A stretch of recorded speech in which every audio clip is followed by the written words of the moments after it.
나오미가 또 이르되 보라 내 동서는 그의 백성과 그의 신들에게로 돌아갔나니 너도 너희의 동서를 따라 돌아가라 하니 룻이 이르되 내게 어머니를 떠나며 어머니를 따르지 말고 돌아가라 강권하지 마옵소서. 어머니께서 가시는 곳에 나도 가고 어머니께서 머무시는 곳에서 나도 머물겠나이다. 어머니의 백성이 나의 백성이 되고 어머니의 하나님이 나의 하나님이 되시리니 어머니께서 죽으시는 곳에서 나도 죽어 거기 묻힐 것이라. 만일 내가 죽는 일 외에 어머니를 떠나면 여호와께서 내게 벌을 내리시고 더 내리시기를 원하나이다 하는지라. 나오미가 룻이 자기와 함께 가기로 굳게 결심함을 보고 그에게 말하기를 그치니라. 아멘.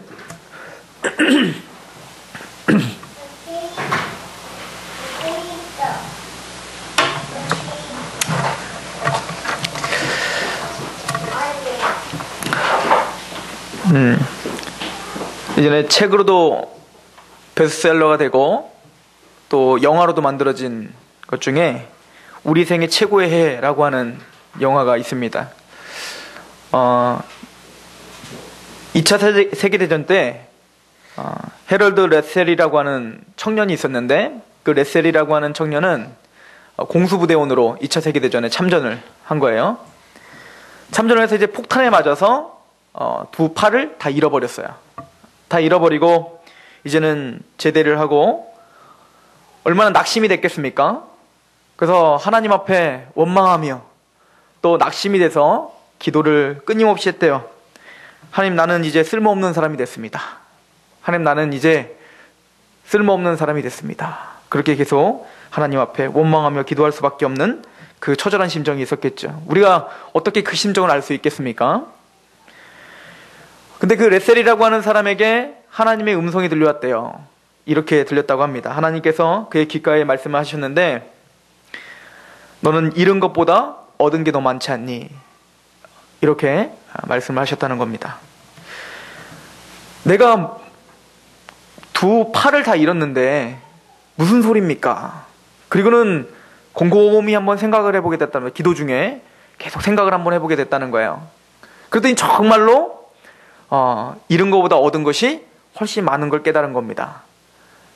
전쟁 중에 두 팔은 다 잃었지만 내 다리는 멀쩡하고 내 눈과 내 코와 내 입과 그 모든 것들이 멀쩡한 거 보면서 나는 잃은 것보다 얻은 게 더 많은 사람이구나, 이렇게 생각이 전환된 겁니다. 하나님 그런 마음을 주신 겁니다. 그리고는 이 사람이 당장에 가서 의수를 낀 겁니다. 그리고 계속 연습을 한 거예요. 타자 치는 연습을 계속 한 겁니다.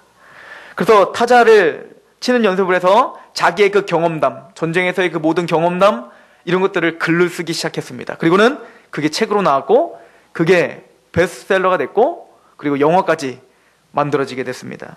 그리고는 굉장히 유명한 사람이 된 거예요. 이 레셀이라고 하는 청년이. 그래서 부자도 됐고요. 성공했죠. 그래서 기자들이 와서 이 사람에게 물었답니다. 당신은 신체 조건으로 절망하지 않았습니까? 절망하는 일이 있지 않았습니까? 이렇게 물어보면 그분이 그때 이렇게 대답을 했다고 합니다. 아닙니다. 나의 육체적인 장애는 도리어 가장 큰 축복이 되었습니다. 여러분은 언제나 잃어버린 것을 계산할 것이 아니라 하나님께로부터 받은 것, 얻은 것을 생각해야 할 것입니다.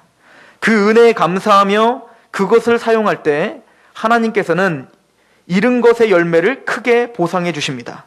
더 많은 가능성이 그 앞에 열리게 될 것입니다. 하나님은 선하십니다. 믿으십니까? 하나님은 우리를 지극히 사랑하십니다. 하나님은 우리에게 고난을 위한 고난을 주시는 일은 없습니다. 반드시 의미가 있습니다. 반드시 목적이 있단 말입니다. 우리가 고난주간을 살아가고 있습니다. 예수님께서 십자가의 그 고난, 모진 그 조론과 모든 핍박을, 그런 고난을 왜 당하셨습니까? 영광의 부활을 위해서 당하신 거예요. 노크로스 노크라운이란 말이 있어요. 고난의 십자가가 없이는 영광의 부활을 얻을 수 없다는 얘기입니다. 우리의 인생 가운데도 하나님이 우리를 인도하시는 방법 중에는 고난을 통하여서 영광의 부활로 인도하시는 경우가 너무나 많다는 겁니다. 지금 이 레셀이라고 하는 사람의 고백은 단순히 이 사람만의 고백이 아니라 무수히 많은 하나님의 사람들이 끊임없이 간증하는 어떤 골자 중에 하나지요. 그리고 오늘 저와 여러분들이 같이 상고하는 이 룻기의 내용이기도 합니다.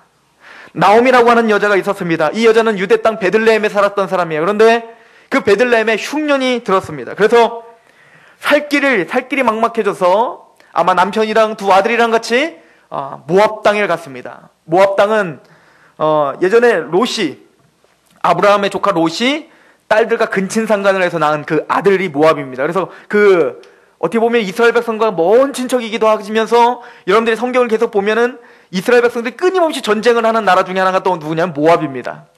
그리고 모압은 이제 여호와를 섬기는 땅이 아니라 우상 숭배하는 지역이에요. 그래서 가나안에 가면 가나안 우상 숭배 지역이죠. 바알 숭배를 하고 막 그러지 않습니까? 여러 잡신들을 섬긴 것처럼 모압 땅도 그렇게 여러 잡신들을 섬기고 우상을 숭배했던 그런 땅입니다. 그러나 먹고 살 길이 막막해서 어쩔 수 없이 그 고향을 버리고 모압 땅으로 간 거예요. 근데 거기에 가서 행복했느냐? 그렇지 못했다는 것입니다. 남편은 죽고 두 아들이 모압 여인과 결혼을 했어요. 그런데 그 두 아들조차 다 죽었어요. 그리고는 가난해져서 그곳에 어떻게 보면 이민을 갔는데 이민이 실패한 거죠. 사랑하는 남편이 죽고 사랑하는 두 아들이 죽었습니다. 그리고는 이제 남은 것은 과부가 된 두 며느리와 셋이서 살고 있는 겁니다. 도대체가 이 나오미는 기쁨이라고는 찾아볼 수 없는 상황이 돼버린 거예요. 상황이 너무나 암담해진 겁니다. 그래서 결정을 하기를 이 나오미는 그 두 며느리를 불러서 이렇게 이야기를 합니다. 나는 이제 나의 고향 땅으로 가려고 한다. 그러니까 너희들은 너희의 어머니에게로 돌아가라. 너희 어머니에게로 돌아가라. 왜냐면 이제 여러분들이 룻기를 1장을 읽어보면 나오미가 이런 이야기를 해요. 계대결혼이라는 게 있습니다. 계대결혼이라는 것은 그 당시 유대인들의 어떤 관습인데, 예를 들어서 형제들 중에 첫째 형이 죽었어요. 그러면은 형수가 지금 과부가 됐지 않습니까? 그 당시에 과부가 되면 여러 가지 문제와 혜택 받을 수 있는 것들이 많이 없었기 때문에 삶이 참 힘들었던 곳이기 때문에 계대결혼이라는 관습이 있었던 겁니다. 어떻게 된 거냐면 그 둘째 동생이 그 형수를 부인으로 데려오는 겁니다. 이런 게 어떤 계대결혼인데, 나오미에게는 이제 아들이 없어요. 그래서 그렇게 혜택을 줄 수 있는 여건도 없다. 내가 너희들을 도와줄 수 있는 길이 없다. 게다가 나는 지금 나이가 많아서 아들을 또 낳을 수도 없다. 게다가 아들을 낳았다고 치자. 그럼 그 아들을 언제 길러가지고 니들이 결혼을 할래? 나오미가 지금 그 얘기를 하고 있거든요. 그러니까 나와 같이 가면 너희들은 소망이 없다는 겁니다. 너희들은 젊다 이거야.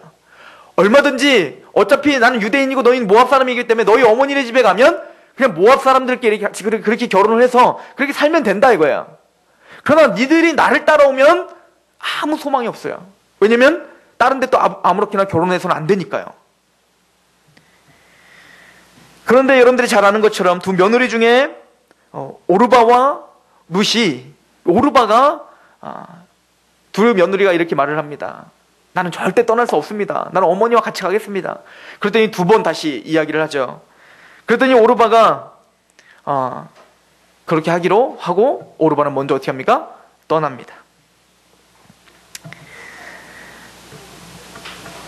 우리 룻기 1장 8절을 한번 보십시오. 1장 8절에 보면 나오미가 두 며느리에게 이르되 너희는 각기 너희 어머니의 집으로 돌아가라. 너희가 죽은 자들과 나를 선대한 것 같이 여호와께서 너희를 선대하시기를 원하며. 나오미는 하나님을 믿는 사람으로서 끝까지 자기의 며느리들이 좀 복받고 정말 잘 살기를 원했던 것 같아요. 그래서 떠나더라도 하나님 앞에 축복을 빌어주며 돌려보내려고 하는 겁니다. 이기적인 마음이 없었던 겁니다. 나오미는 그 젊은 두 며느리를 자기의 인생의 이 고통스러움으로 끌어가고 싶지가 않았던 겁니다. 12절에 보니까 내 딸들아 되돌아가라. 나는 늙었으니 남편을 두지 못할지라. 가령 내가 소망이 있다고 말하든지 오늘 밤에 남편을 두어 아들들을 낳았다고 하더라도 너희가 어찌 그들이 자라기를 기다리겠으며 어찌 남편 없이 지내겠다고 결심하겠느냐. 내 딸들아 그렇지 아니하니라. 여호와의 손이 나를 치셨으므로 나는 너희로 말미암아 더욱 마음이 아프다. 그러니까 제발 돌아가라.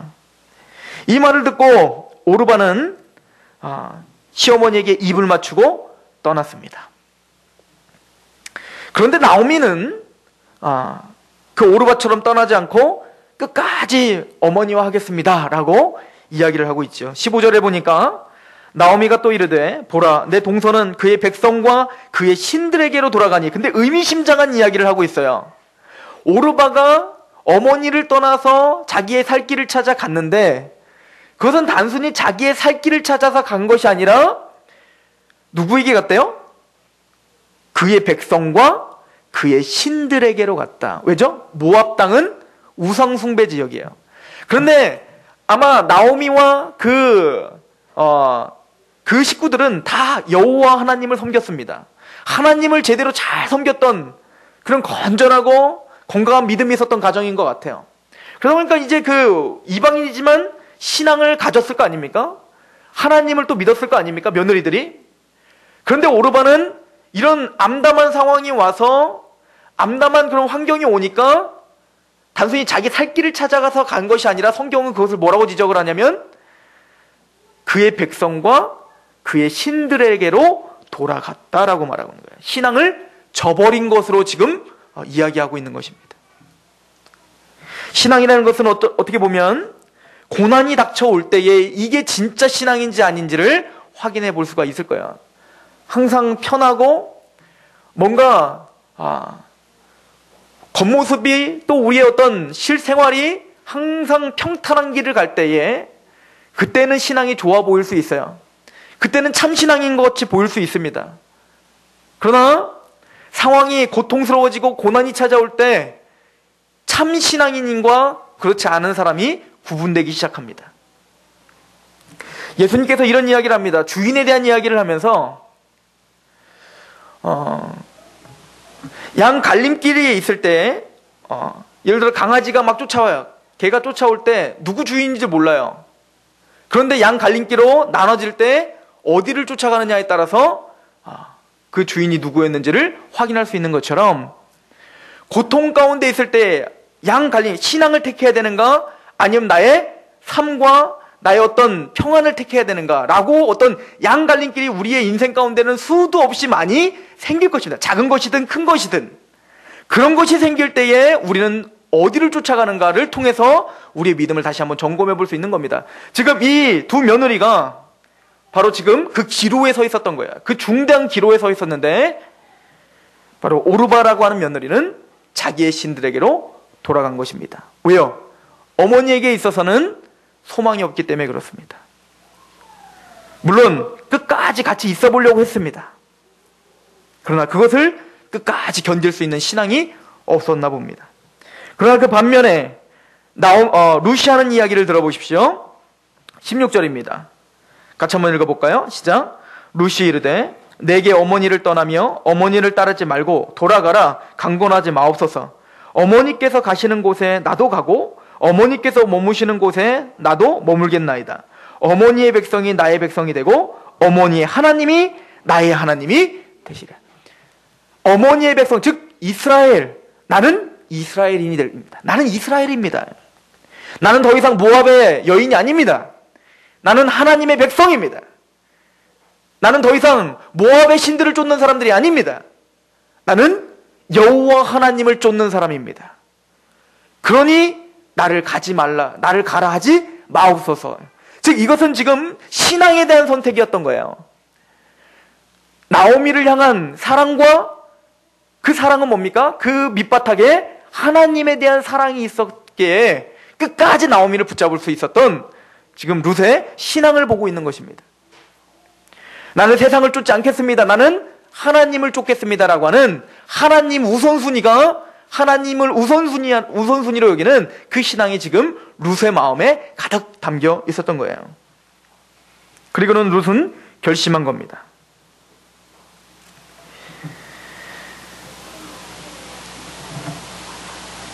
즉 룻은 어머니와 함께 지금 고통 중에 있는 어머니와 함께 같이 고난을 당하기로 결정한 겁니다.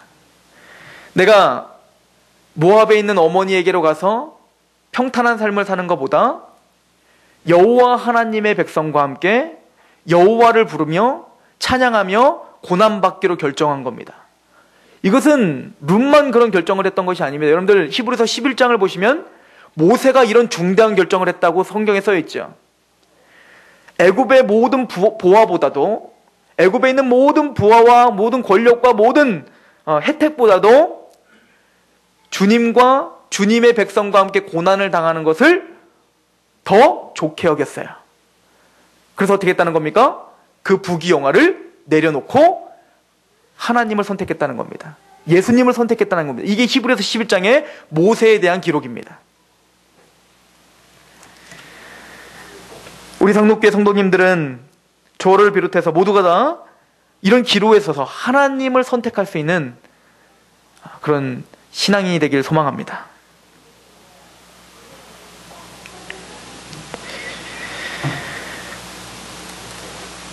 빌립보서 3장에도 뭐라고 말하고 있습니까? 사도 바울이 말을 한번 들어볼까요? 빌립보서 3장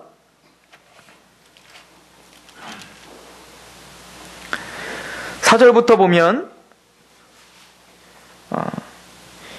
모든 육체로 신뢰할 것도 있고, 사도 바울은 모든 것, 즉 자기는 8일만 할례도 받았고 이스라엘의 족속이고 베냐민 지파고 열심으로는 교회를 핍박했고 율법으로는 의로는 흠이 없고 모든 걸 갖추고, 또 이 사람은 철학자였고 가말리엘 문화에서 배운 그런 지식인이었고 권력자였습니다.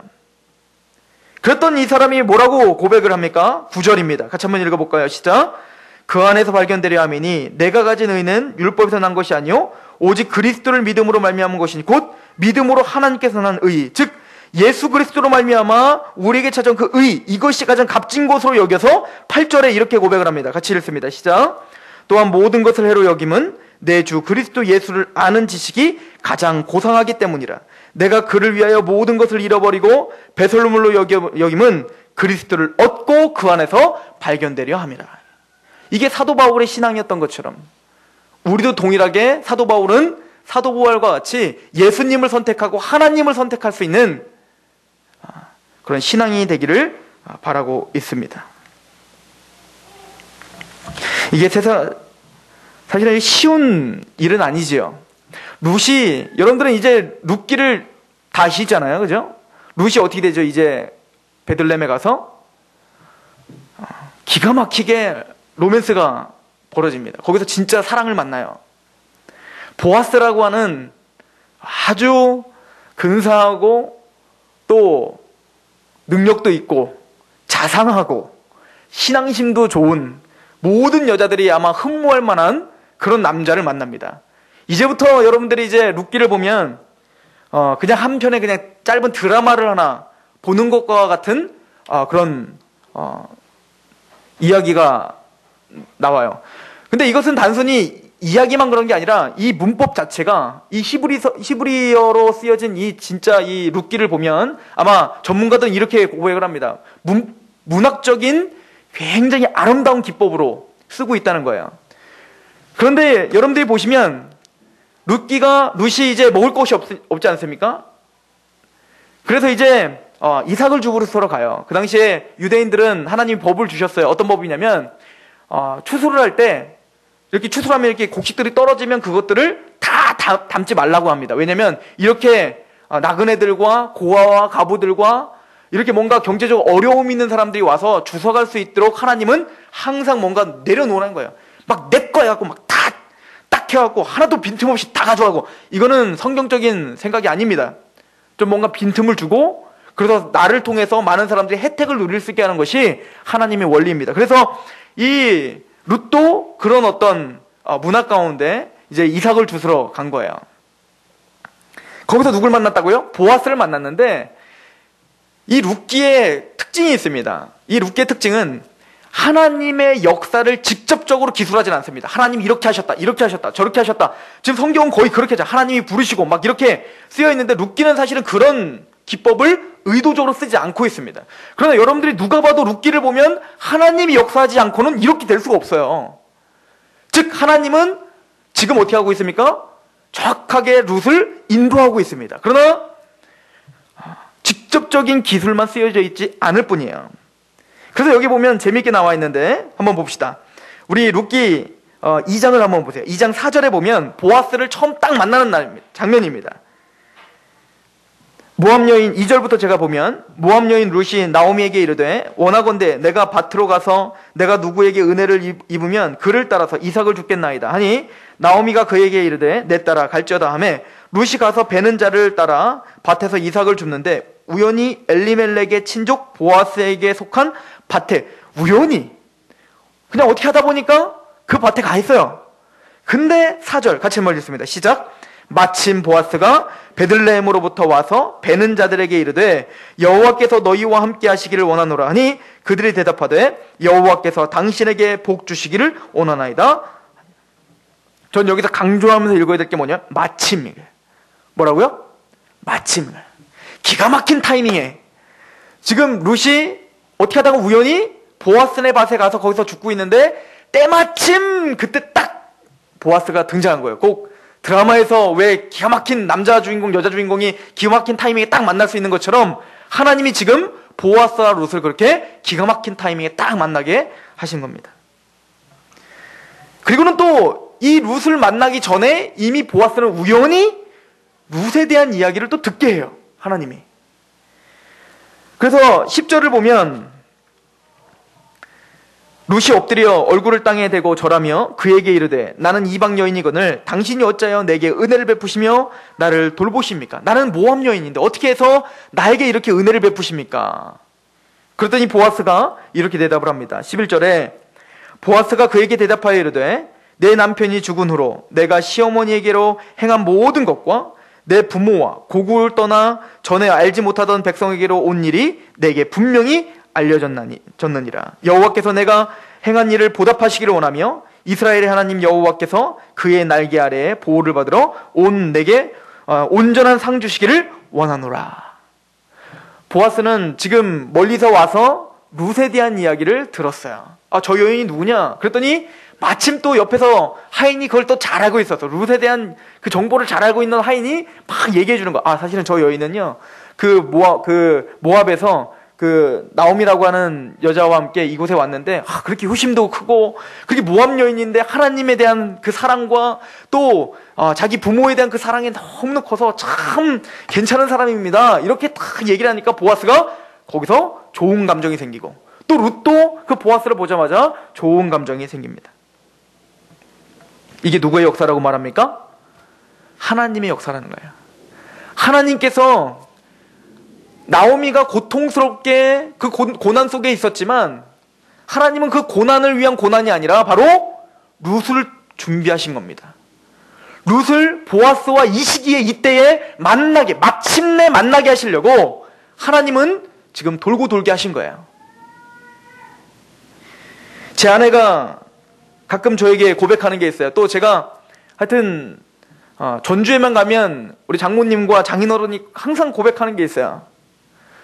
구서방을 만나게 하려고 신천지에 그렇게 돌고 돌았나 보라고. 이유에 어찌됐든 하나님은 합력하여 무엇을 이루십니까? 선을 이루신다는 겁니다. 물론 저와 여러분들은 연약해서 실패할 수 있습니다. 저와 여러분들은 연약해서 죄에서 넘어질 수 있고 원망할 수 있습니다. 그러나 하나님은 실수하시지 않습니다. 때로는 우리가 죄를 범해서 일이 어지러워질 수가 있어요. 우리가 때로는 실수해서 우리의 죄 때문에 고난을 받을 수 있단 말입니다. 우리의 고난은 사실은 하나님 주신 게 아니라 많은 부분 내가 잘못해서 이루어지는 일들이 많아요. 그러나 하나님은 그 어려움과 그 고난 가운데 내가 잘못한 것이지만 그것 또한 하나님 어떻게 하시겠다는 거예요? 활용하시겠다는 겁니다.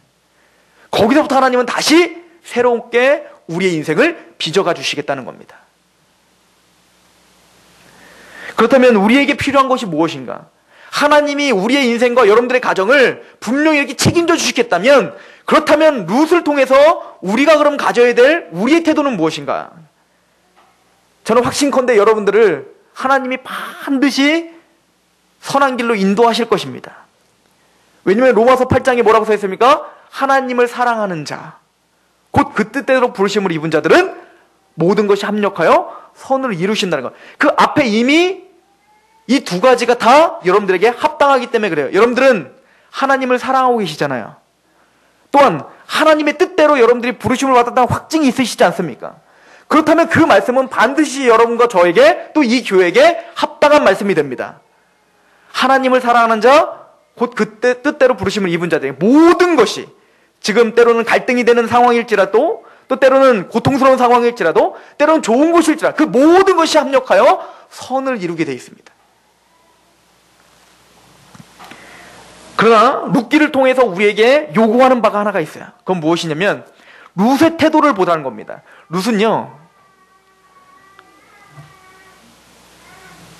우리가 얼마 전에 봤던 드보라처럼 여장부로서, 또 때로는 여선지자로서 뭐 엄청난 일을 한 사람이 아닙니다.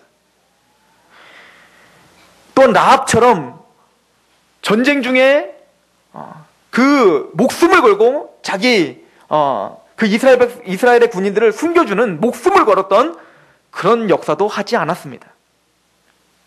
룻이 했던 거는 딱 하나예요.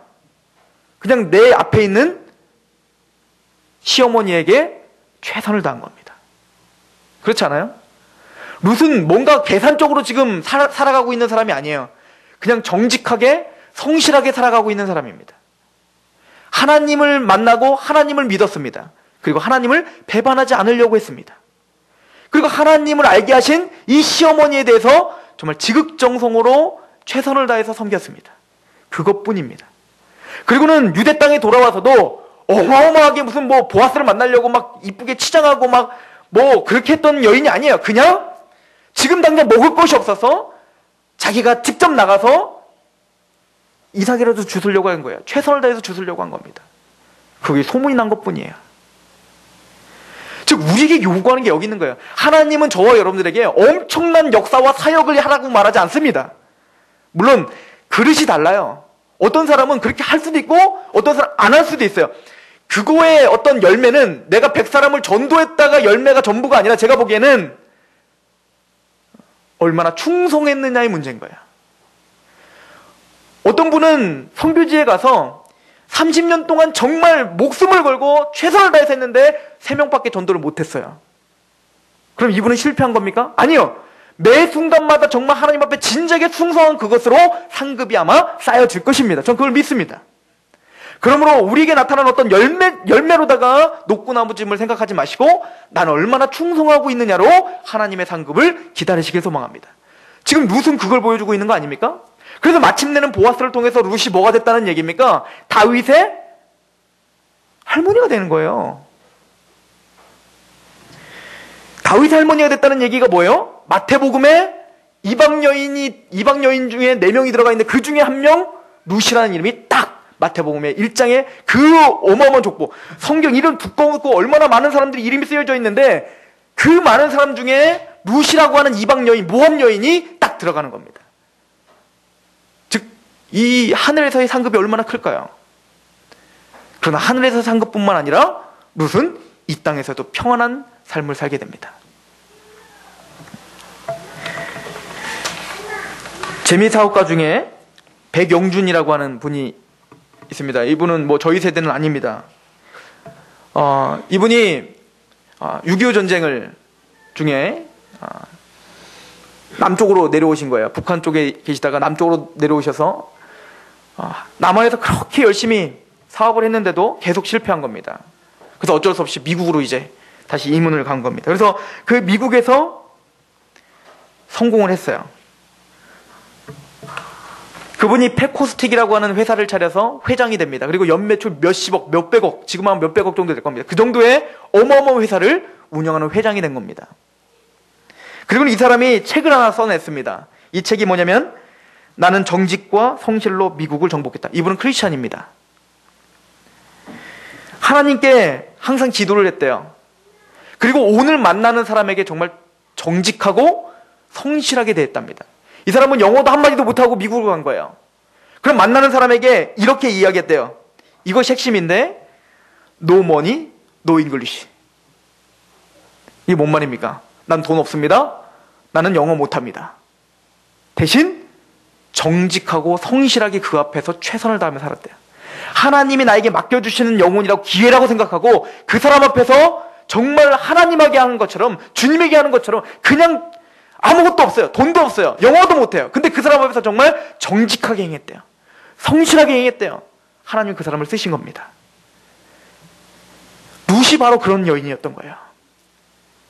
단순히 어머니에게 한 번 한 것, 그것이 중요한 게 아니라 하나님 앞에 정직하고 성실하게 했던 겁니다. 이것이 바로 현숙한 여인입니다. 제가 사실은 오늘 제목을 현숙한 여인 룻 이렇게 정하려고 하다가 고난주간이기 때문에 고난받기로 결정한 룻 이렇게 제가 제목을 바꾼 겁니다. 룻기 3장 11절을 보세요. 보아스가 이렇게 한마디를 합니다. 룻에 대해서. 룻기 3장 11절 같이 봉독해 봅니다. 시작. 그리고 이제 내 딸아 두려워하지 말라. 내가 내 말대로 내게 다 행하리라. 내가 현숙한 여자인 줄을 나의 성읍 백성들이 다 아느니라. 이 룻을 뭐라고, 모함 여인인데, 이방 여인인데, 여러분들 이방 여인은 유대인들에게는 뭡니까? 영적으로 굉장히 무시를 당하는 사람들이라고요. 아무리 뭐 잘났어도. 그런데 온 백성들과 그 보아스가 이 룻을 뭐라고 얘기한다고요? 현숙한 여인이다. 현숙한 여인. 너무 재밌는 것은 이 룻기가 원래 이제 지금도 유대인들이 히브리 성경, 그러니까 우리는 그 순서를 우리가 바꾼 거고요. 지금 유대인들이 보고 있는 히브리 성경은 지금 우리가 보는 성경의 순서와 좀 달라요. 그래서 이제 성문서라고 하는 거, 시가서, 뭐 시편, 잠언, 전도서 뭐 이런 것들이 있잖아요. 거기에다가 욥기나 룻기나 이런 것들 껴넣어요. 그래서 순서가 어떻게 되냐면 시편, 잠언, 시편, 욥기, 잠언, 그 전도서, 이렇게, 룻기 이렇게 돼요. 자 보세요. 룻기 앞에 뭐가 있다고요? 잠언이 있어요. 근데 그 잠언 마지막 잠언이 뭔지 아십니까? 현숙한 여인인 거예요. 즉 현숙한 여인은, 잠언의 마지막 현숙한 여인을 말하고 바로 룻기가 시작되는 겁니다. 우리 그 잠언의 마지막을 한번 봅시다. 잠언서를 한번 보세요. 잠언 31장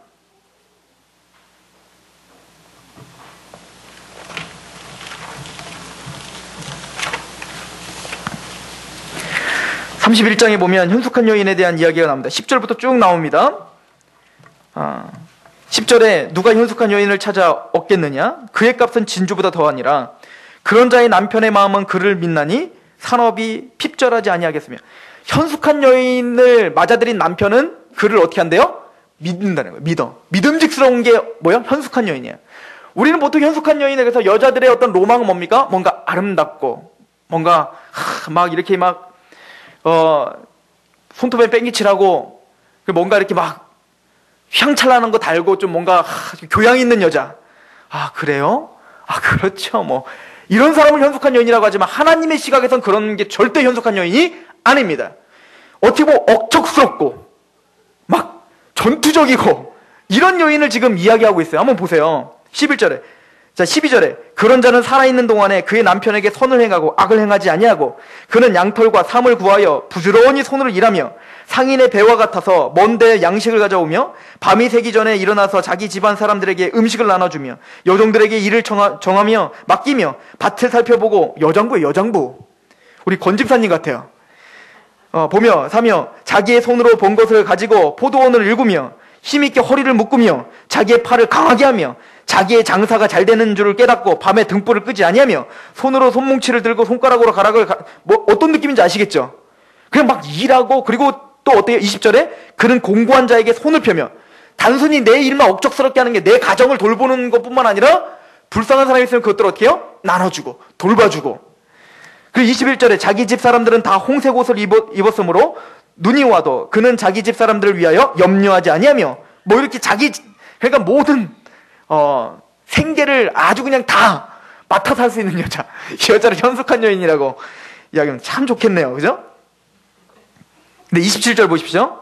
자기 집안 일을 보살피고 게을리 얻은 양식을 먹지 않. 그러니까 성경에서 말하는 현숙한 여인은 게으른 여인을 말하는 게 아니에요.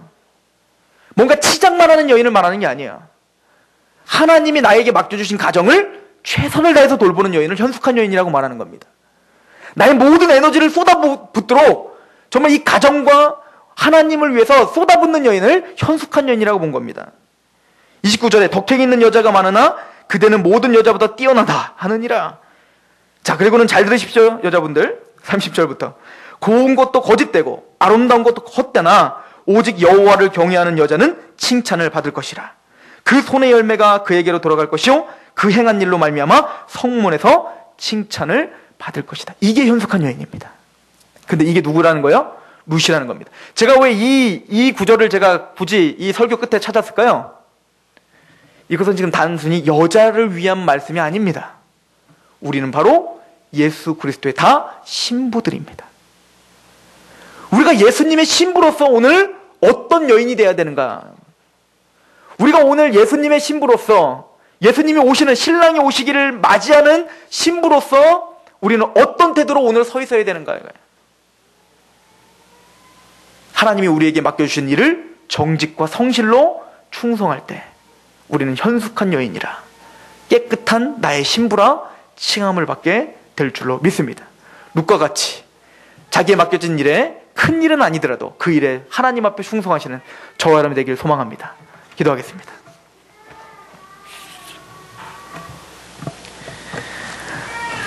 하나님, 우리는 현숙한 여인 룻을 통하여 하나님께서 우리에게 주신 그 뜻을 발견합니다. 우리는 모두가 다 예수 그리스도의 신부들입니다. 현숙한 여인답게 예수님을 기다리게 하여 주시옵소서. 우리에게 맡겨주신 가정과 우리에게 맡겨주신 교회와 우리에게 맡겨준 그 사업에서 성실과 정직으로 오늘 하나님 앞에 하는 것처럼 죽게 하듯 충성을 다하게 하여 주시옵소서. 때로는 갈등이 있고 때로는 고통이 있지만 그 고난 중에서 합력하여 선을 이루시는 하나님을 믿습니다. 하나님여, 그 갈림길 중에 하나님을 선택하게 하여 주시고 세상 것을 버리게 하여 주시옵소서. 하나님, 우리의 인생을 책임져 주실 하나님 앞에 우리의 생각과 마음을 위탁하오며